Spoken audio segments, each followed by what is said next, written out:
3 வாரங்களாக நீடித்து பல உயிரிழப்புகள் ஏற்படவும் ஆயிரக்கணக்கான மக்கள் இடம்பெயரவும் காரணமான தாய்லாந்து கம்போடியா எல்லை தகராறு முடிவுக்கு வந்துள்ளது. அமைதி பேச்சுவார்த்தைக்கு பிறகு நேற்று மதியம் 12 மணிக்கு அங்கு போர் நிறுத்தம் அமலுக்கு வந்தது.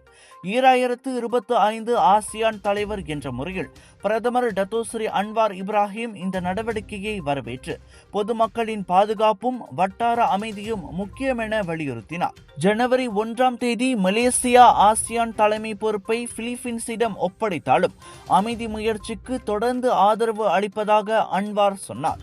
இதனால் தென்கிழக்காசியாவின் நிலைத்தன்மை மற்றும் ஆசியானின் நம்பகத்தன்மை மேலும் வலுப்பெறும் என்றார் அவர்.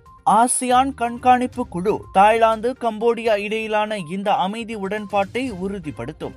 அதே சமயம் போர் நிறுத்தம் கடைபிடிக்கப்படுவதை உறுதி செய்ய இரு நாடுகளும் நேரடி தொடர்பில் இருக்கும் என தெரிவிக்கப்பட்டுள்ளது.